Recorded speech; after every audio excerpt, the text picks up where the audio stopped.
নমস্কার, বড়দের প্রণাম, ছোটদের ভালোবাসা দিন। আজকে নতুন একটা ব্লগ শেয়ার করছি। আর এখন ঘড়িতে বাজে 8টা। 8টার থেকেই শুরু করছি আজকের ব্লগটা। আশা করি তোমরা অনেক ভালো আছো, আমিও ভালো আছি। আর তোমাদের সবাইকে স্বাগত সুজাতার সংসারে। এদিকে সব কৌটোতে ডাল বাড়ন্ত ছিল, সব ঢেলে নিলাম, আর কতগুলো পড়েও গেল।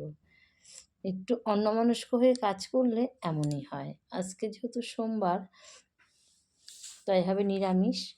ধোকার ডালনা হবে। আর কী কী হয়, এই যে চিনির কৌটোতেও চিনি নেই, ওগুলো সব ঢেলে নিচ্ছি এক এক করে।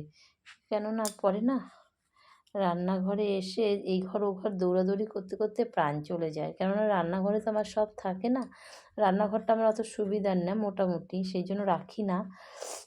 বেশিরভাগটা আমি অন্য ঘরে রাখি, ভাড়ার ঘরে। আর এদিকে সকালবেলা আগে আমের চাটনিটা করব, চাটনিও না টক।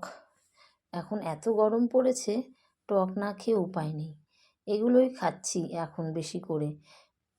আমের পাতলা যে টক হয় না, ঝোল বেশি দিয়ে, ওটা সর্ষে ফোড়ন পাঁচফোড়ন ফোড়ন যাই হোক দিয়ে করা হয়। আর চাটনি তো একদম গা মাখা মাখা হয়। এখন আমরা চাটনি খাচ্ছি না, কিন্তু ওই আমের যে পাতলা টকটা, এটা খেতে বেশ লাগে। এগুলোই এখন খাচ্ছি প্রত্যেকদিন, খাওয়ার পরে এক বাটি করে। আগে হাজব্যান্ড খেত না, এখন উনিও খাচ্ছেন।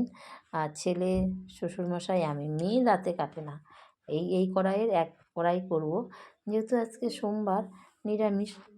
এদিকে হবে ঢোকার ডালনা, ছেলের খুব পছন্দ, ওর জন্যই করতে হয়। আমি আবার অত ভালো খাই না, আমি আলু আর ঝোলটা খাই, কিন্তু ছেলে ভাজার থেকে শুরু করে তরকারি সবই ওর লাগে। এদিকে মেয়ের জন্য ছাতু গুলিয়ে নিলাম, আর ও এখনও ঘুম থেকে ওঠেনি।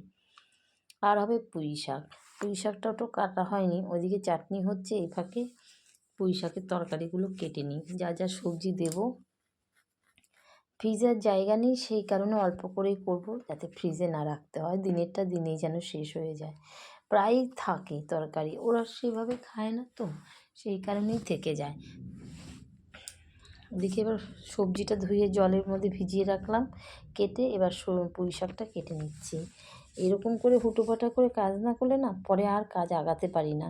কেননা বলুন তো, মেয়ে ঘুমোচ্ছে, ও ঘুম থেকে উঠলে ওকে পড়ানো আছে, তারপরে শ্বশুরমশাইকে টাইম মতো খাওয়া দেওয়া আছে।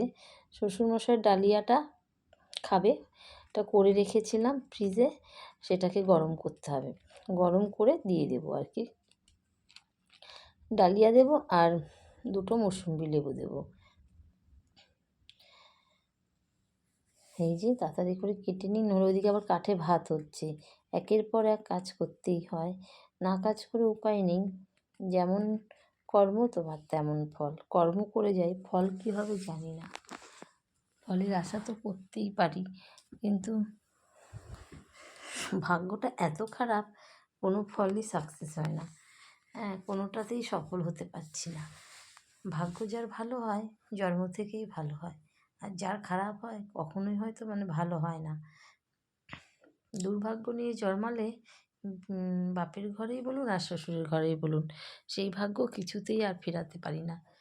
আমার কপালে এইরকমই হয়, কেননা কখনোই ভালো কিছু পেয়ে আসিনি ঈশ্বরের কাছ থেকে। পেয়ে আসলে তাহলে অনেকটাই ভালো থাকতে পারতাম ছেলে মেয়ে নিয়ে, কিন্তু কোথায় আর পারছি, যা হয় সংসারে যেমন। এদিকে পুঁই শাকটা নামিয়ে, পুঁই শাকটা পাশের কড়াইয়ে হচ্ছে, আর এই যে ধোকার ডালনা করব, ধোকাটাকে ভেজে নিলাম, গরম জল আগে রেখেছিলাম অনেকক্ষণ ফেটিয়ে, তারপরে তেলে দিয়ে নিয়ে এবার ভেজে নিলাম। একদম আমরা সিম্পল খাওয়া দাওয়া করি, আমাদের তো খাওয়া দাওয়া হাই পাই না, যেইটুকুনো বেঁচে থাকার জন্য প্রয়োজন সেই রকমই খাওয়া দাওয়া করি। এদিকে আলুটাকে লাল লাল করে ভেজে নিচ্ছি, আর ফোড়নে দিয়েছিলাম জিরে, আর গোটা জিরে আর তেজপাতা আর গোটা এলাচটাকে থেতো করে। যেহেতু আমরা ঝাল বেশি খাই না, মশলাটাও এত গরম বলে, আর প্রচণ্ড গরম পড়েছিল, সেই কারণে একদম লাইট খাবার দাবার করব বলেছিলাম। ডালটা আজকে করিনি, ডাল ছিল আগের দিনে শনিবারের, সেটা দিয়েই হয়ে গেছে, অল্প ছিল।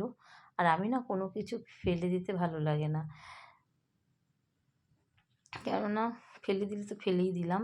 এই যে লঙ্কা আদা টমেটো আর কাঁচা লঙ্কা আর লাল পাকা লঙ্কা একসঙ্গে বেটে রাখি, বেটে রেখে ফ্রিজে রেখে দিই, যখন যখন লাগে অল্প অল্প করে নিয়ে নিই, সেটাই আজকেই বের করে নিয়েছি। আর জিরের গুঁড়ো আর হলুদ নুন মিষ্টি দিয়ে ভালো করে কষিয়ে নিয়ে ঝোলের মধ্যে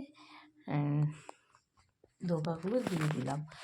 আর একটু ঝোল ঝোল না রাখলে না পরে ঝোল টেনে নেয়, সেই কারণে একটু ঝোল ঝোল। বললাম না আমার কালো কড়াই না, আমার সাদা কড়াইও আছে, মাজার ভয়ে এই কড়াইগুলো ব্যবহার করি না। হ্যাঁ, কেননা আমার খুব খাটনি হয়ে যায় সেই কারণে। এই যে আজকে রান্নাবান্না, শ্বশুরমশাইয়ের ডালিয়া, আমের টক, আগের দিনে মুগ ডাল ছিল, আলু সোয়াবিনের তরকারি ছিল, আর ধোকার ডালনা আর পুঁই শাক এর ঘ্যাট, এই ছিল রান্নাবান্না, একদম সিমসাম। জীবনটাও যেমন আমার সাদামাটা, রান্নাবান্নাগুলোও সাদামাটা। যখন ঈশ্বর টাকা দেবে দুহাত ভরে তখন যদি ভালো মন্দ করতে পারি সেটা পরের কথা। এখন তো এভাবেই জীবনটা কাটিয়ে দিই। এদিকে মেয়ের অত্যাধিক গরম লেগেছে, আমরাই গরমে জেরবার, বাচ্চাদের তো লাগবেই। ওই যে একা একা স্নান করছে আর নাচ করছে। এত গরম পড়েছে তাই বললাম তোকে তেল মাখিয়ে দিই, তুই একা একা স্নান কর। ওকে ছাড়া হয় না। দেখুন একটুকু জল মাথায় পড়ছে না, সব মাটিতে পড়ছে। হ্যাঁ, এখন ছোট থেকে ছোট ছোট কাজগুলো শেখা উচিত, কেননা পরে মা উপরে নির্ভরশীল হয়ে যাবে। এর জন্য বাবা, তুমি তুমি ছোট এখন রয়েছো, ছোট ছোট কাজ করো। ওই বালতিটা ওর বাবা কিনে দিয়েছে ও স্নান করবে বলে। আর এই বালতিটা ও তুলতেও পারে, জল ভর্তি না, অল্প কিছু জল নিয়ে এখান থেকে ওখানে যেতে পারে। আগে তো ছাদে চান করতো শীতকালে, এখন তো বাইরে নিচে চলে এসছে, যেহেতু ট্যাঙ্কির জল অনেক গরম সেই কারণে। আমাদের যেমন গরম লাগে বাচ্চাদেরও কিন্তু অনেক গরম লাগে, যেহেতু ওরা সিজারিয়ান বেবি। এই যে ও একা একা স্নান করছে, তারপরে ওকে খাইয়ে দেবো। দাদু ও খাবে, দাদু চলে এসছে, দাদু খাচ্ছে টেবিলে, আর এদিকে আমি ওকে স্নান করিয়ে খাওয়াবো। আমি কোনোদিনই তোমাদের সঙ্গে দুপুরের খাওয়া দাওয়া শেয়ার করি না, কেননা আমরা একদম অতি সিম্পল খাওয়া দাওয়া করি, তোমাদের সাথে শেয়ার করেই বা কী হবে, যেটুকুনো রান্না করি সেগুলোই। আর রাতের জন্য রাতে করব শুধু রুটি আর একটা আলুর তরকারি করে নেবো, আর যা থাকবে আমি আর মেয়ে খেয়ে নেবো। এই যে চলে এসেছি দুপুরে খাওয়া দাওয়া করে বিশ্রাম করে ছাদে, ভাবলাম গাছ, ছাদের ফুল গাছগুলো একটু লাগাই। ওই যে ওই ফুল গাছগুলো, তারা ফুল গাছগুলোর নিচে অনেকগুলো গাছ হয়েছিল, আজ লাগাই কাল লাগাই, কিছুতেই সময় হচ্ছিল না। তারপরে ভাবলাম আজকে লাগিয়েই ছাড়বো। জানি না এই গরমে কেমন কতটা তাকে বাঁচিয়ে রাখতে পারবো, কিন্তু আমার মতন করে আমি চেষ্টা করব গাছগুলো যেন বেঁচে যায়। হ্যাঁ, কীভাবে বাঁচাবো সেটা পরের কথা, কিন্তু জল দিতে হবে দুবেলা করে। ওই গাছের গোড়ায় অনেক গাছ হয়েছিল, সেগুলোই তুলে নিয়ে এসেছি, যে এতগুলো চারা গাছ, এগুলো তারাগাদা, এগুলো পুঁতে দেবো। এই যে টবগুলোর মধ্যে পুঁতবো, কেননা এই ফুলগুলো না দেখতে বেশ লাগে, আর ঠাকুরকে সাজিয়ে দিলে আরও ভালো লাগে। যেহেতু আমার গোপাল আছে, এক এক দিন এক এক কালারের ফুল দিয়ে সাজালে বেশ সুন্দর লাগে। এই হাঁড়িগুলো না পাখিকে খাবার দেওয়া হতো, না পাখি থাকতো, যে ছোটো ছোটো পাখিগুলো হয় সেই পাখিগুলো রাখা হয়েছিল এই ঘটগুলোর মধ্যে, কিন্তু এখন তো আর নেই।